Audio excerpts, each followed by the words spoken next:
한국? 그깟 작은 나라에서 뭘 배우겠어요? 충격적인 일이 벌어졌습니다. 베이징 대학교 컴퓨터공학과 수석 졸업생이 한국 연수 후 올린 체험담이 전국을 뒤흔들고 있습니다. 중국 최대 IT 포털에서 1,000만 조회수를 돌파한 것입니다. 또한 한국에 대해 관심도 없던 이 엘리트 학생이 단 3개월 만에 완전히 다른 사람이 되어 돌아온 것입니다. 그녀가 발견한 진짜 한국의 실체는 과연 무엇이었을까요? 데이터와 객관적 분석으로 무장한 한 중국 청년의 편견이 박살난 이유를 지금부터 공개하겠습니다. 이야기를 시작하기 앞서 구독과 좋아요 눌러주신다면 더 많은 감동 이야기를 전해드릴 수 있는 월드박스 채널이 됩니다. 현재 어디서 시청하고 계신지 아래 댓글로 남겨주세요. 안녕하세요.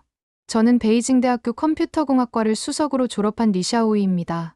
지금부터 제가 겪은 믿기 어려운 3개월의 이야기를 들려드리겠습니다. 몇 달 전, 저는 중국 교육부가 주관하는 아시아 혁신 기술 연수 프로그램에 선발됐습니다. 전국 주요 대학 상위 5% 학생들만 뽑히는 특별한 기회였죠. 3개월 동안 아시아 주요 국가의 디지털 기술과 거버넌스 시스템을 직접 체험하는 프로그램이었습니다. 저는 당연히 일본이나 싱가포르를 희망했어요. IT 선진국이라고 알려진 곳들이었거든요. 하지만 성적순 배정 결과 제게 돌아온 것은 한국 서울대학교였습니다. 그 순간 제 마음속에는 실망감이 가득했어요. 한국이라니요. 중국보다 훨씬 작은 나라에서 제가 배울 게 있을까 싶었습니다. 제가 알고 있던 한국은 K-팝과 드라마로만 유명한 작은 나라였어요. IT 분야에서는 중국이 훨씬 앞서 있다고 확신했죠. 알리바바, 텐센트, 바이두 같은 글로벌 기업들이 모두 중국 회사잖아요. 한국에는 그런 기업이 있나 싶었습니다. 교수님께도 불만을 토로했어요. 왜 한국인지 다른 나라로 바꿀 수는 없는지 물어봤습니다. 하지만 이미 결정된 사항이라며 거절당했죠. 부모님도 마찬가지 반응이었어요. 아버지는 한국을 그냥 시간만 때우고 오는 곳이라고 말씀하셨습니다. 어머니는 한국 음식이나 맛보고 오라며 농담을 던지셨죠. 친구들도 비슷한 반응이었어요. 한국 가서 뭐 하냐? 차라리 중국에서 인턴을 하는 게 낫지 않냐고 말했습니다. 저도 그런 생각이었어요. 한국 같은 작은 나라에서 IT 기술을 배운다는 게 말이 안 된다고 여겼거든요. 출국 전날 밤, 저는 한국에 대한 자료를 찾아봤습니다. 인구 5천만 명의 작은 나라, 면적도 중국의 100분의 1도 안 되는 곳이었어요. 삼성과 LG 정도가 알려진 기업이었는데 그마저도 하드웨어 제조업체일 뿐이라고 생각했습니다. 소프트웨어나 플랫폼에서는 중국이 훨씬 앞서 있다고 확신했죠. 공항으로 가는 택시 안에서도 마음이 무거웠습니다. 3개월이나 시간을 낭비하게 된 것 같아서 답답했어요. 그냥 적당히 시간만 보내고 오자는 마음뿐이었습니다. 베이징 공항에서 항공편을 기다리며 마지막으로 생각했어요. 한국에서는 별로 배울 것도 없을 테니 그냥 여행이라고 생각하자고 말이죠. 그때만 해도 저는 몰랐습니다. 이 3개월이 제 인생관을 완전히 바꿔놓을 거라는 거요. 한국이라는 나라가 제가 가진 모든 편견을 산산이 부셔버릴 거라는 것도요. 비행기 창밖으로 베이징이 멀어져 가는 걸 보면서도 여전히 확신에 차 있었습니다. 한국 같은 곳에서 뭘 배우겠냐고 말이에요. 정말 순진했던 제 모습이었죠. 하지만 곧 제가 얼마나 틀렸는지 깨닫게 될 운명이었습니다. 인천국제공항에 발을 디딘 순간 저는 완전히 당황했습니다. 제가 예상했던 것과는 전혀 달랐거든요. 베이징 공항의 복잡하고 시끄러운 분위기와는 정반대였어요. 모든 것이 질서정연하고 깨끗했습니다. 사람들은 줄을 서서 차례를 기다렸고 안내 방송은 선명하게 들렸죠. 가장 놀란 것은 다국어 서비스였습니다. 중국어, 영어, 일본어로 된 안내판이 곳곳에 붙어 있었어요. 마치 외국인을 위해 특별히 준비된 것 같았습니다. 디지털 시스템도 인상적이었어요. 입국 심사대에서는 자동화된 시스템이 운영되고 있었고 AI 기반 안내 서비스까지 제공되고 있었습니다. 실시간 번역 기능까지 갖춘 키오스크들이 여기저기 설치되어 있었죠. 출구에서 한 여학생이 제 이름이 적힌 플래카드를 들고 서 있었습니다. 리샤오이 학생이시죠? 안녕하세요. 저는 서울대학교 IT학과 조교 김민지입니다. 정말 놀랐어요. 중국어가 너무 유창했거든요. 발음도 완벽했고 억양도 자연스러웠습니다.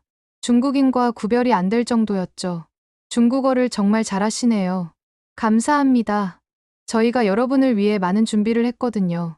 이제 숙소로 모시겠습니다. 공항에서 나오는데 지하철로 안내하더군요.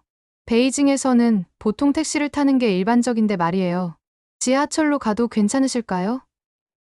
훨씬 빠르고 정확해요. 지하철을 타는 순간 또 한 번 충격을 받았습니다. 너무 깨끗했어요.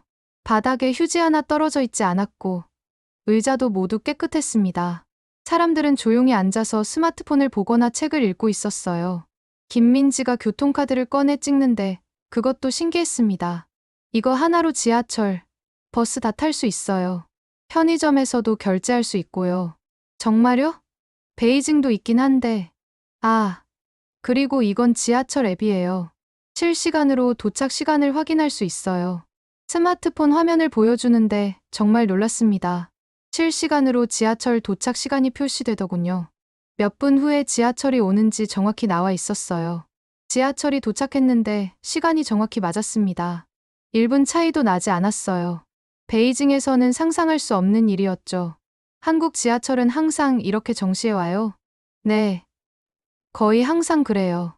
지연되면 사과 방송도 나와요. 창밖으로 보이는 서울 시내 풍경도 예상과 달랐습니다. 고층 빌딩들이 즐비했고 도로도 잘 정비되어 있었어요. 그런데 뭔가 베이징과는 다른 느낌이었습니다. 더 정돈되고 깨끗해 보였어요. 도시 곳곳에 디지털 사이니지가 설치되어 있었고 스마트 가로등과 IoT 센서들도 눈에 띄었습니다. 저기 보이는 것들이 뭐예요? 아, 저건 대기질 측정 센서예요. 실시간으로 미세먼지 농도를 측정해서 시민들에게 알려줍니다. 정말 정확한가요? 네. 환경부 데이터와 연동돼요. 앱으로도 확인할 수 있어요.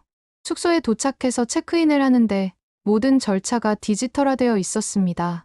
카드를 받고 QR코드로 와이파이에 접속하고 모바일로 각종 신청을 할 수 있었어요. 내일부터 프로그램이 시작되는데 궁금한 거 있으시면 언제든지 연락 주세요. 김민지가 자신의 카카오톡 QR코드를 보여줬어요. 친구 추가를 하니까 바로 메시지를 보낼 수 있었습니다. 그날 밤 침대에 누워서 생각해봤습니다. 분명 공항만 전시장처럼 좋게 만들어 놓은 거겠지. 실제 한국 사회는 다를 거야. 그렇게 자기 합리화를 하려고 했어요. 하지만 마음 한구석에서는 인정하고 있었습니다. 첫날부터 예상치 못한 질서와 기술, 친절함을 봤다는 거려. 뭔가 제가 알고 있던 한국과는 다르다는 느낌이 들기 시작했어요. 창밖으로 보이는 서울 야경을 바라보며 잠에 들었습니다. 내일부터 시작될 진짜 한국은 과연 어떨까 하는 호기심과 함께요. 하지만 아직 저는 모르고 있었습니다. 진짜 충격은 이제 시작일 뿐이라는 거려. 서울대학교에 첫 발을 디딘 날, 저는 말 그대로 압도당했습니다. 캠퍼스가 이렇게 체계적으로 관리된 곳인 줄 몰랐어요. 베이징 대학교도 좋은 학교지만 뭔가 분위기가 달랐습니다. 더 정돈되고 효율적인 느낌이었죠. 곳곳에 설치된 디지털 사이니지와 IoT 센서들이 캠퍼스 전체를 하나의 스마트 시스템으로 만들고 있었어요. 학생증 하나로 모든 시설을 이용할 수 있었고, 실시간으로 강의실 위치와 공실 현황까지 확인할 수 있었습니다. 오리엔테이션에서 프로그램 설명을 들었는데 깜짝 놀랐어요. 단순히 강의만 듣는 게 아니라 실제 프로젝트에 참여해야 한다는 거였습니다. 팀을 구성해서 현장 조사도 하고 최종 발표까지 해야 한다고 하더군요. 담당 교수님이 말씀하셨습니다. 이번 연수는 체험이 아닙니다. 여러분들은 실제 연구에 참여하게 될 것이고 결과물을 제출해야 합니다. 귀국 후에는 교육부에 보고서도 작성해야 하고요. 그 말씀을 듣는 순간 등골이 선뜩해졌어요. 그냥 시간만 때우고 올 생각이었는데 정말 공부를 해야 하는 거였죠. 제가 배정받은 강의는 아시아 스마트시티 데이터 거버넌스였습니다. 주제도 생소했고 팀 프로젝트 주제는 대구 스마트시티 데이터 허브 성과 분석이었어요. 대구라는 도시 이름조차 생소했는데 그곳에 전국 최초의 데이터 허브 센터가 있다는 것부터 놀라웠습니다. 팀장으로 배정된 학생이 박지훈이라는 남학생이었습니다. 첫 만남에서부터 놀랐어요. 안녕하세요. 리샤오이 씨. 저는 팀장을 맡게 된 박지훈입니다. 앞으로 3개월 동안 함께 연구하게 될 텐데 잘 부탁드려요. 한국어와 영어를 섞어서 자연스럽게 인사하더군요. 그런데 팀 구성부터가 체계적이었어요. 우선 각자 역할을 나눠볼게요. 리샤오이 씨는 중국의 스마트시티 사례와 비교 분석을 맡아주시고 저는 대구시청 접촉과 전체 일정 관리를 할게요. 최수진 씨는 데이터 분석과 시각화를, 김태현 씨는 기술적 측면 연구를 담당해 주세요. 디지털 협업 툴까지 사용하더군요. 구글 드라이브로 공유 폴더를 만들고 슬랙으로 실시간 소통하고 일정은 구글 캘린더로 관리했어요. 트렐로를 사용해서 업무 진행 상황도 한눈에 볼 수 있게 정리했습니다. 이렇게 하면 언제든지 진행 상황을 확인할 수 있어요. 효율적이죠. 베이징에서는 이런 방식으로 팀 프로젝트를 해본 적이 없었습니다. 중국에서는 위챗으로 연락하고 만나서 그때그때 정하는 시기였거든요. 누가 뭘 하는지 명확하지 않아서 마감 직전에 허둥지둥 모이는 경우가 많았어요. 하지만 여기서는 처음부터 역할이 명확하고 언제든지 진행 상황을 확인할 수 있었습니다. 기터브까지 활용해서 코드나 문서들을 체계적으로 관리하고 있었어요. 베이징에서는 내일까지 해올게라고 하면 진짜 내일까지 기다려야 했는데 여기서는 실시간으로 누가 얼마나 했는지 다 보이더군요. 더 놀라운 건 실제 현장 조사 계획이었어요. 박지훈이 대구시청과 데이터허브 센터에 연락해서 방문 약속을 잡았습니다. 공무원분들이 시간 내주기로 하셨어요. 내일 모레 대구 가실 수 있으시죠? KTX로 2시간 반이면 도착해요. 정말요? 그냥 학생인데 시간을 내주신다고요? 물론이죠. 여기서는 학술 연구에 대한 협조가 잘 되어 있어요. 특히 스마트시티 분야는 정부에서도 적극 지원하고 있거든요. 그때 깨달았어요. 한국의 교육 시스템은 단순히 이론만 가르치는 게 아니라 실제 현장과 연결된 살아있는 교육을 하고 있었습니다. 학생들도 단순히 듣기만 하는 게 아니라 직접 참여하고 분석하고 있었죠. 첫 팀 미팅이 끝나고 도서관으로 향했는데 그곳에서 또 다른 충격을 받았습니다. 24시간 운영되는 스터디 공간에 첨단 기술이 접목되어 있었어요. 좌석 예약 시스템, 자동 조명 조절, 실시간 공기질 관리까지 모든 게 디지털로 운영되고 있었습니다.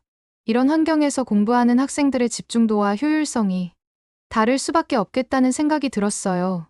그날 밤 숙소로 돌아가면서 생각했습니다. 한국의 교육이 이렇게 체계적이고 실무적일 줄 몰랐다고요. 하지만 아직도 의구심이 있었어요. 과연 대구라는 지방 도시에 정말 세계적 수준의 데이터 허브가 있을까? 그 의문은 곧 현실이 되어 저를 다시 한번 놀라게 할 예정이었습니다. KTX를 타고 대구로 향하는 길. 저는 여전히 반신반의했습니다. 지방 도시에 정말 대단한 시설이 있을까 싶었거든요. 하지만 2시간 30분 만에 대구에 도착하자마자 그 생각이 바뀌기 시작했어요. 대구역부터 최신 스마트 기술로 무장되어 있었습니다. AI 기반 안내 시스템, 실시간 교통정보, 통합 모빌리티 서비스까지 모든 것이 완벽하게 연동되어 있었어요. 수성 알파시티에 위치한 대구 스마트 시티 센터에 도착했을 때는 정말 입이 다물어지지 않았습니다. 4층과 5층 전체가 데이터 허브 센터로 구성되어 있었고 관제 상황실의 규모가 상상을 초월했어요. 대형 디스플레이 화면들이 벽면 전체를 가득 채우고 있었고 실시간으로 도시 전체의 데이터가 흘러나오고 있었습니다. 담당 공무원이 직접 나와서 안내해 주더군요. 여기서 대구시 전체의 교통, 안전, 도시행정 데이터를 통합 관리하고 있습니다. 현재 260여 개 교차로에 지능형 CCTV가 설치되어 있고 인공지능을 이용해서 교통 신호를 최적화하고 있어요. 실제 화면을 보여주면서 설명하는 모습이 정말 인상적이었습니다. 이건 실시간 교통 흐름 분석 결과예요. AI가 각 교차로의 차량 흐름을 분석해서 신호 주기를 자동으로 조절합니다. 평균 대기 시간이 30% 단축되었고 탄소 배출도 크게 줄었어요. 데이터를 직접 보여주니까 정말 놀라웠어요. 단순한 이론이 아니라 실제로 시민들의 생활이 개선되고 있었거든요. 안전관리 시스템도 놀라웠습니다. 경사지 붕괴 위험 지역, 폭염과 미세먼지 대응, 도시홍수 대응 시스템까지 모든 게 실시간으로 모니터링되고 있었어요. 특히 맨홀과 펌프장 그리고 수문 등의 상태를 실시간으로 확인하고 위험 상황을 예측하는 시스템이 인상적이었습니다. 이 시스템으로 지난해 태풍 때 큰 피해를 예방할 수 있었어요. AI가 기상 데이터와 도시 인프라 상태를 종합 분석해서 위험 지역을 사전에 예측했거든요. 하지만 가장 놀라운 건 데이터 융복합 분석 시스템이었습니다. 단순히 데이터를 수집하고 저장하는 게 아니라 서로 다른 영역의 데이터를 연결해서 새로운 인사이트를 도출하고 있었어요. 예를 들어 버스 이용률과 유동인구 데이터, 환경 데이터를 결합해서 최적의 버스 노선을 제안하는 시스템이 있었습니다. 이 분석 결과를 바탕으로 실제로 버스 노선이 조정되었고 시민 만족도가 크게 향상되었다고 했어요. CCTV 효율성 분석 시스템도 인상적이었습니다. 지역별로 CCTV의 효율 지수를 계산하고 집중 모니터링이 필요한 시간대를 AI가 추천해주는 시스템이었어요. 한정된 인력으로 최대의 치안 효과를 내고 있었습니다. 대구시 관계자가 자랑스럽게 설명했습니다. 저희는 단순한 스마트 시티가 아니라 데이터 중심의 지능형 도시를 구축하고 있어요. UN ITU 국제표준도 국내 최초로 획득했고 세계경제포럼에서도 인정받고 있습니다. 그 말을 듣고 인터넷으로 검색해봤는데 정말이었어요. 대구시가 스마트시티 아시아 태평양 어워드를 3회나 수상했고 G20 글로벌 스마트시티 연합에도 가입되어 있었습니다. 이런 성과들이 모두 데이터로 뒷받침되고 있다는 게 놀라웠어요. 오후에는 실제 시민들과 인터뷰를 했습니다. 박지훈이 미리 허가를 받아뒀더군요. 스마트시티 서비스 어떠세요? 정말 편해졌어요. 교통 체증도 많이 줄었고 미세먼지 정보도 실시간으로 받을 수 있어서 좋아요. 특히 응급 상황 때 빠른 대응이 가능해진 게 가장 만족스러워요. 시민들의 만족도가 정말 높았어요. 단순히 기술만 좋은 게 아니라 실제로 생활에 도움이 되고 있었습니다. 하루 종일 대구 데이터허브를 둘러보고 나니까 완전히 생각이 바뀌었어요. 이건 그냥 지방 도시가 아니라 세계적 수준의 스마트 시티였습니다. 중국의 어떤 도시와 비교해도 뒤지지 않을 정도였어요. KTX를 타고 서울로 돌아가는 길에 박지훈이 물어봤습니다. 어떠셨어요? 예상과 달랐죠? 완전히 달랐어요. 정말 놀라웠습니다. 이제 진짜 연구가 시작되는 거예요. 이 모든 데이터를 분석해서 의미 있는 결과를 만들어야 해요. 그때 깨달았어요. 한국이 정말 만만한 나라가 아니라는 거요. 그리고 더 큰 충격이 기다리고 있다는 것도 모른 채 말이죠. 대구에서 돌아온 후 본격적인 데이터 분석이 시작되었습니다. 박지훈의 체계적인 프로젝트 관리 방식에 점점 더 감탄하게 되었어요. 매주 정해진 시간에 진행 상황을 점검하고 문제가 생기면 즉시 해결책을 찾아 나섰습니다. 중국에서는 상상할 수 없는 효율성이었죠. 트렐로 보드를 통해 각자의 업무 진행률이 실시간으로 공유되었고 기터브를 활용한 문서 관리도 인상적이었어요. 최수진은 대구시에서 제공받은 데이터를 파이썬과 R을 사용해서 체계적으로 분석하고 있었습니다. 데이터 시각화도 전문가 수준이었어요.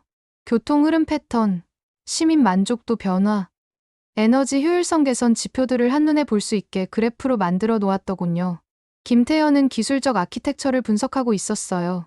IoT 센서 네트워크 구조, AI 알고리즘의 성능 지표, 클라우드 인프라 효율성까지 세세하게 파악하고 있었습니다. 저는 중국의 스마트시티 사례들과 비교 분석을 담당했는데 조사하면 할수록 놀라운 사실들을 발견하게 되었어요. 항저우의 시티 브레인이나 선전의 스마트시티 플랫폼과 비교해도 대구의 시스템이 전혀 뒤지지 않았거든요. 오히려 시민 참여도나 실제 생활 개선 효과 측면에서는 더 우수한 부분이 많았습니다. 팀 미팅을 하면서 제가 느낀 가장 큰 차이점은 소통 방식이었어요. 중국에서는 보통 연장자나 리더가 일방적으로 지시하는 경우가 많은데 여기서는 모든 팀원이 동등하게 의견을 제시했습니다. 박지훈도 팀장이지만 권위적이지 않았어요. 리샤오이 씨 의견은 어떠세요? 중국 사례와 비교했을 때 어떤 차이점이 있나요? 이런 식으로 항상 제 의견을 물어봤고 제가 틀린 말을 해도 무시하거나 비난하지 않았습니다. 오히려 그런 관점도 있겠네요. 더 자세히 설명해 주실 수 있어요? 라며 관심을 보였죠. 이런 분위기에서 저도 점점 적극적으로 참여하게 되었어요. 처음에는 한국 학생들의 실력을 의심했는데 함께 작업하면서 그들의 전문성에 감탄하게 되었습니다. 특히 최수진의 데이터 분석 실력은 정말 뛰어났어요. 복잡한 데이터셋을 다루는 솜씨가 베이징대 동기들보다도 훨씬 체계적이었습니다. 김태현의 기술 이해도도 놀라웠어요. 최신 기술 트렌드를 꿰뚫고 있었고 이론과 실무를 연결하는 능력이 뛰어났습니다. 2주차부터는 스마트 도시 체험 주간이 시작되었어요. 서울대학교 산학협력단과 연계된 프로그램으로 실제 서울 시민의 일상을 체험해보는 것이었습니다. 오늘부터 여러분은 서울 시민이 됩니다. 실제로 생활하면서 디지털 서비스들을 직접 사용해보세요. 첫 번째 방문지는 강남의 스타트업 공유 오피스였어요. 박지훈이 가이드를 해줬죠. 여기가 위워크예요. 24시간 언제든지 사용할 수 있고 모든 게 디지털로 관리돼요. 출입부터 신기했어요. 스마트폰 앱으로 문을 열고 회의실 예약도 앱으로 하더군요. 심지어 개인 작업 공간의 조명과 온도까지 앱으로 조절할 수 있었습니다. 커피 머신도 앱으로 주문할 수 있어요. 미리 주문하면 도착했을 때 바로 받을 수 있어요. 실제로 해보니 정말 편했어요. 기다릴 필요도 없고 결제도 자동으로 되었죠. 무인 편의점은 더 놀라웠어요. 직원이 한 명도 없는데도 모든 게 완벽하게 돌아갔습니다. 휴대폰으로 QR코드를 찍고 물건을 가져가면 자동으로 결제되었어요. 정말요. 도난은 어떻게 막아요? CCTV와 센서가 다 감지해요. 그런데 여기서 도둑질하는 사람은 거의 없어요. 신뢰 기반 사회의 힘을 느낄 수 있었습니다. 실제로 체험해보니 물건을 집으면 화면에 바로 표시되고 나갈 때 자동으로 결제되었어요. 24시간 스터디 카페도 마찬가지였습니다. 새벽 3시에도 학생들이 공부하고 있었는데 모든 시설이 자동화되어 있었죠. 좌석 선택도 앱으로 하고 음료수 주문도 앱으로 했어요. 조용하죠? 정말 도서관처럼 조용했어요. 사람들이 자발적으로 매너를 지키고 있었습니다. 심지어 개인용 스터디 부스는 IoT 센서가 설치되어 있어서 사용자의 집중도까지 측정해서 최적의 환경을 제공하고 있었어요. 가장 인상 깊었던 건 환경 IoT 센서였어요. 버스 정류장에서 박지훈이 설명해줬습니다. 이 센서가 대기질을 측정해요. 실시간으로 미세먼지 농도를 알 수 있어요. 정말 정확한가요? 네. 환경부 데이터와 연동돼요. 앱으로도 확인할 수 있어요. 스마트폰으로 확인해보니 정말 실시간으로 업데이트 되더군요. 오존, 이산화질소 수치까지 모두 표시되고 있었어요. 단순히 기술만 있는 게 아니라 시민들이 실제로 활용하고 있었습니다. 점심때는 모바일 주문을 체험했습니다. 식당에 들어가기 전에 미리 주문하고 결제까지 끝냈어요. 도착하면 바로 받을 수 있어요. 기다릴 필요 없이요. 정말 편리했어요. 주문 대기 시간도 실시간으로 표시되어서 언제 갈지 계획할 수 있었습니다. 택시 호출도 신기했어요. 앱으로 부르면 정확히 몇 분 후에 도착하는지 알 수 있었죠. 기사님이 어디에 있는지도 실시간으로 볼 수 있었어요. 택시 안에서도 모든 게 디지털이었어요. 결제는 자동으로 되고 영수증도 문자로 왔습니다. 심지어 택시 내부 환경까지 모니터링 되어서 공기질이나 온도가 자동으로 조절되고 있었어요. 저녁에는 헬스케어 앱을 체험했어요. 하루 동안 걸은 걸음수, 소모한 칼로리, 심지어 스트레스 지수까지 측정되었습니다. 이 데이터가 건강보험공단과 연동되어 건강관리에 도움이 되죠. 개인정보는 안전한가요? 물론이죠. 철저하게 보호되고 있어요. 본인 동의 없이는 절대 사용할 수 없어요. 일주일 동안 체험한 결과 정말 놀랐어요. 기술이 생활 곳곳에 스며들어 있었는데 전혀 부담스럽지 않았거든요. 오히려 모든 게 더 편리하고 효율적이었습니다. 베이징에서도 첨단 기술들이 많이 도입되고 있지만 사용하기에는 복잡하거나 불편한 경우가 많았어요. 하지만 서울에서는 모든 게 직관적이고 사용자 친화적이었습니다. 한국 IT 기술이 이렇게 발달한 이유가 뭐라고 생각하세요? 박지훈에게 물어봤어요. 사람들이 실제로 사용하는 걸 중시하기 때문인 것 같아요. 기술을 위한 기술이 아니라 생활을 편하게 하는 기술을 만드는 거죠. 정말 그 말이 맞다고 느꼈습니다. 그리고 이런 생활을 체험하면서 제 마음도 조금씩 변하고 있었어요. 3주차부터 시작된 자유활동 시간에 박지훈이 제안했어요. 진짜 서울을 보여드릴게요. 관광지 말고 시민들이 실제로 생활하는 곳으로요. 첫 번째로 간 곳은 한강공원이었어요. 주말 오후였는데 정말 많은 사람들이 나와 있었습니다. 그런데 놀라운 건 분위기였어요. 수백 명이 모여 있는데도 전혀 시끄럽지 않았거든요. 저기 보세요. 가족들이 피크닉하고 있어요. 돗자리를 펼치고 도시락을 먹는 가족들이 보였어요. 아이들은 뛰어놀고 어른들은 여유롭게 쉬고 있었죠. 쓰레기는 어떻게 처리해요? 각자 가져온 쓰레기는 각자 가져가요. 당연한 거죠. 정말 그랬어요. 사람들이 떠나고 난 자리는 깨끗했습니다. 누가 시키지 않아도 자연스럽게 정리하고 가더군요. 분리수거까지 제대로 해서 가져가는 모습이 인상적이었어요. 자전거 도로도 질서정연했어요. 사람들이 규칙을 잘 지키면서 타고 있었습니다. 자전거 도로에서 보행자가 걸어가면 어떻게 해요? 보통 양해를 구하면서 지나가요. 다툼은 거의 없어요. 실제로 그런 상황을 봤는데 자전거 탄 사람이 죄송합니다라고 하면서 천천히 지나가더군요. 서로를 배려하는 문화가 자연스럽게 정착되어 있었어요. 지하철을 탈 때도 마찬가지였어요. 러시아어였는데도 사람들이 줄을 서서 기다렸습니다. 중국에서는 보통 밀고 들어가는데 여기서는 내리는 사람 먼저, 타는 사람 나중이에요. 효율적이죠. 정말 그랬어요.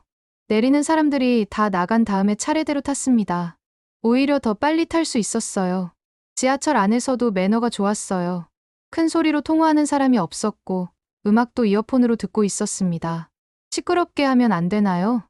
법으로 금지된 건 아니지만 다른 사람에게 피해를 주니까 자제하는 거죠. 노인분이 타시면 자연스럽게 자리를 양보하는 모습도 봤어요. 젊은 사람이 먼저 일어나서 권하더군요. 임산부나 장애인을 위한 배려석도 잘 지켜지고 있었어요. 심지어 스마트폰 앱으로 지하철 혼잡도까지 실시간으로 확인할 수 있어서 사람들이 분산해서 이용하고 있었습니다. 도서관에 갔을 때는 더욱 놀랐어요. 수백 명이 공부하고 있는데 정말 조용했거든요. 기침 소리조차 조심스럽게 하네요. 다들 공부하러 온 거니까 서로 배려하는 거죠. 화장실까지 깨끗했어요. 휴지 한 장 떨어져 있지 않았고 세면대도 깨끗했습니다. 청소 직원이 자주 청소하시나 봐요. 그것도 있지만 사용하는 사람들이 깨끗하게 쓰거든요. 정말 그랬어요. 다음 사람을 배려해서 깨끗하게 사용하고 있었습니다. 심지어 화장지가 떨어지면 관리사무소에 신고하는 시스템까지 있어서 항상 깨끗하게 관리되고 있었어요. 동네 시장에서는 또 다른 모습을 봤어요. 상인들이 정직하게 장사하고 있었거든요. 바가지 씌우는 일은 없어요? 요즘은 거의 없어요. 평판이 중요하거든요. 실제로 가격표가 다 붙어 있었고 흥정하는 사람도 거의 없었어요. 카드 결제나 모바일 페이도 당연하게 받아주고 있었습니다. QR코드 하나로 모든 결제가 가능했어요. 카페에서 자리를 맡을 때도 신기했어요. 노트북이나 가방으로 자리를 맡아두고 주문하러 가더군요. 도난 걱정은 안 해요? 거의 없어요. 다들 자기 일에 바쁘거든요. 몇 시간을 두고 와도 물건이 그대로 있었습니다. 심지어 노트북을 켜놓고 자리를 비우는 사람들도 많았어요. 길을 잃었을 때는 시민들의 친절함을 경험했어요. 지도를 보고 있으니까 아저씨 한 분이 다가오셨거든요. 어디 찾으세요? 도와드릴까요? 친절하게 길을 알려주시고 더 가까운 길까지 알려주셨어요. 외국인이라고 특별히 더 친절한 건가요? 아니에요. 원래 그래요. 어려워하는 사람 보면 도와주는 게 자연스러워요. 젊은 사람들도 마찬가지였어요. 지하철에서 길을 물어보면 스마트폰으로 검색까지 해서 알려주더군요. 심지어 목적지까지 같이 가는 방향이면 안내까지 해주는 경우도 있었어요. 일주일 동안 서울 곳곳을 다니면서 느낀 건 규범이 아니라 습관처럼 자연스럽게 질서를 지키고 있다는 거였어요. 어떻게 이런 문화가 만들어졌어요? 박지훈에게 물어봤어요. 교육의 힘인 것 같아요. 어릴 때부터 다른 사람을 배려하는 걸 배우거든요. 법으로 강제하지 않아도 되나요? 법보다는 시민의식이 앞서 있는 것 같아요. 서로를 배려하는 게 결국 모두에게 도움이 되니까요. 경찰이나 단속반이 없어도 질서가 잘 유지되고 있었습니다. CCTV는 있지만 감시를 위한 게 아니라 안전을 위한 거라는 느낌이었어요. 실제로 범죄율도 매우 낮다고 했습니다. 이런 경험을 하면서 저는 새로운 키워드를 발견했어요. 바로 사회적 신뢰 자본이었습니다. 한국 사회를 보면서 깨달은 건 기술이나 경제력보다 더 중요한 게 있다는 거였어요. 바로 시민들 간의 신뢰였습니다. 서로를 믿고 배려하니까 사회 전체가 효율적으로 돌아가고 있었어요. 이게 진짜 국가 경쟁력이구나 싶었죠. 그날 밤 일기에 썼어요. 한국은 단순한 기술 국가가 아니다. 신뢰에 기반한 성숙한 공동체다. 그리고 이런 깨달음이 저를 완전히 다른 사람으로 만들어가고 있었습니다.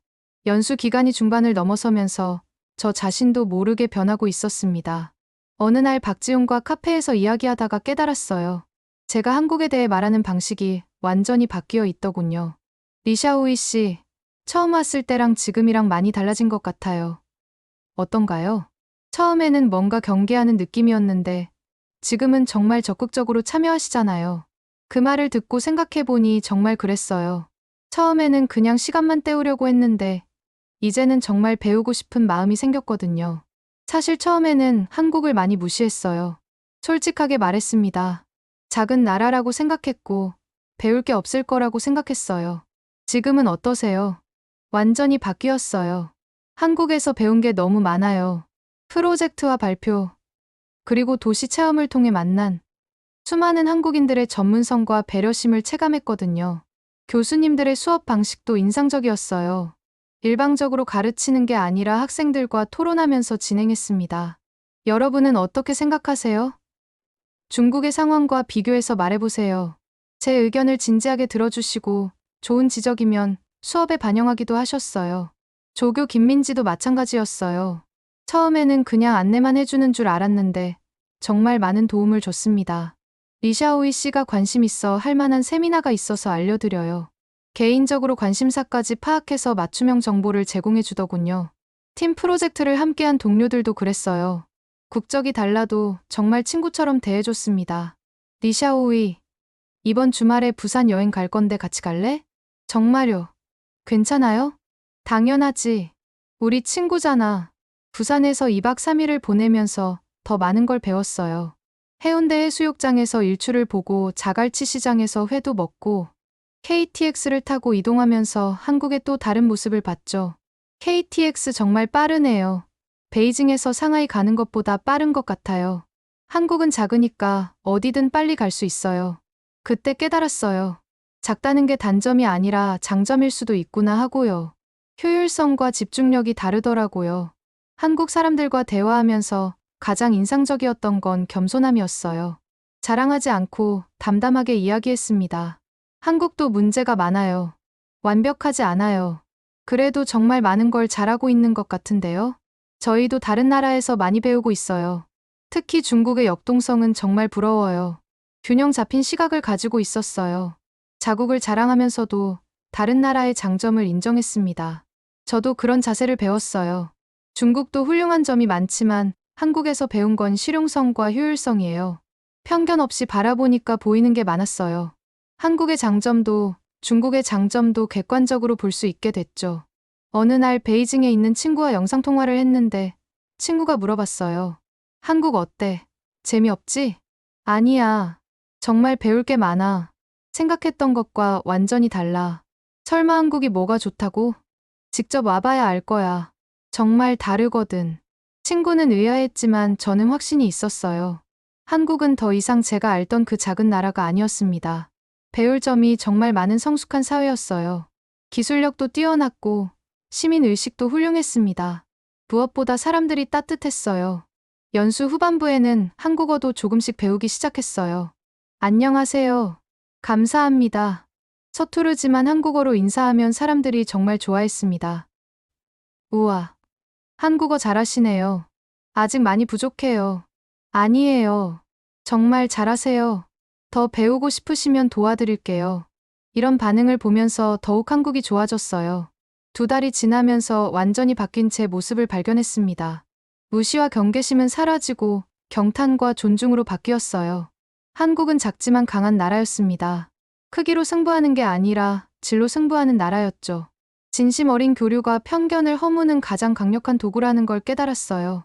책이나 인터넷으로는 알 수 없는 진짜 모습을 직접 경험할 수 있었거든요. 3개월의 연수를 마치고 인천공항에서 출국할 때 가슴이 먹먹했습니다. 박지훈과 김민지 그리고 함께했던 친구들이 배웅을 나와줬어요. 정말 아쉬워요. 벌써 가야 하다니. 저희도 아쉬워요. 리샤오이 씨 덕분에 정말 즐거웠어요. 연락하고 지내요. 나중에 중국에도 놀러 오세요. 물론이죠. 꼭 갈게요. 비행기에서 내려다본 서울은 3개월 전과 다르게 보였어요. 이제는 정말 친숙하고 그리운 도시가 되었습니다. 베이징 공항에 도착했을 때 역시 낯설게 느껴졌어요. 사람들이 줄을 서지 않고 밀고 들어가는 모습, 큰 소리로 떠드는 소리, 여기저기 떨어진 쓰레기들, 3개월 전에는 당연하게 여겼던 풍경들이 이제는 어색했습니다. 집에 도착해서 부모님께 이야기했어요. 한국 어땠니? 정말 좋았어요. 배운 게 너무 많아요. 부모님도 의외라는 표정이셨어요. 한국이 그렇게 좋았어? 네.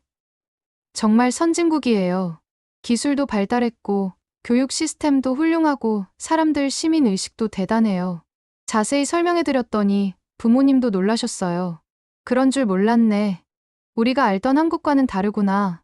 교수님께도 보고를 드렸어요. 연수는 어떠셨나요? 정말 유익했습니다. 한국의 디지털 혁신 사례를 직접 체험할 수 있었어요. 구체적으로 어떤 점이 인상적이었나요? 기술과 사용자의 조화, 그리고 시민 참여 방식이 인상적이었습니다. 교수님도 관심을 보이셨어요. 논문 주제로도 좋겠네요. 네. 한국과 중국의 디지털 거버넌스 비교 연구를 하려고 합니다. 정말 그렇게 했어요. 졸업 논문 주제를 한국 관련으로 정하면서 더 많은 자료를 찾아봤는데 한국의 성장 과정이 정말 놀라웠어요. 데이터로 확인해보니 더욱 확실했습니다. 서울시 50 이상 정책의 OECD 선정, 대구시의 UN ITU 국제표준 획득, 스마트시티 아시아 태평양 어워드 수상, 모든 것이 객관적 지표로 뒷받침되고 있었어요. 몇 달 후 베이징 대학교에서 한국 디지털 거버넌스 세미나를 기획했습니다.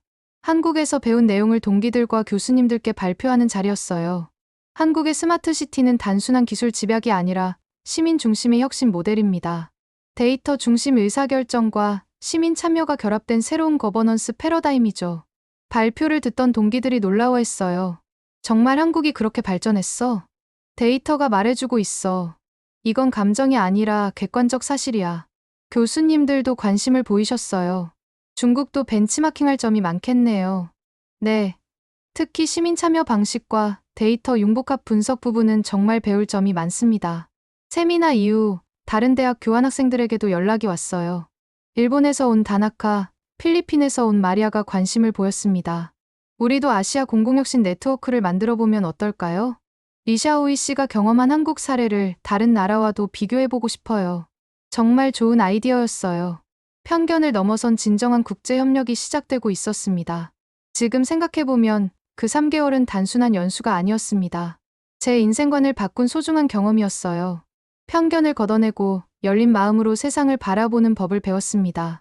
국가의 크기보다 중요한 건 방향성과 실천력이라는 것도 깨달았죠. 한국은 정말 작지만 강한 나라였습니다. 제가 본 어느 나라보다 성숙한 시스템과 시민을 가진 나라였어요.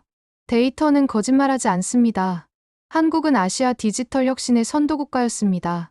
그리고 그 뒤에는 따뜻한 사람들이 있었어요. 이 이야기를 통해 말하고 싶은 건 이거예요. 편견을 버리고 직접 경험해보라는 것. 그러면 세상이 얼마나 넓고 배울 게 많은지 알게 될 거예요. 데이터가 증명해주는 진실을 마주할 용기를 가지세요.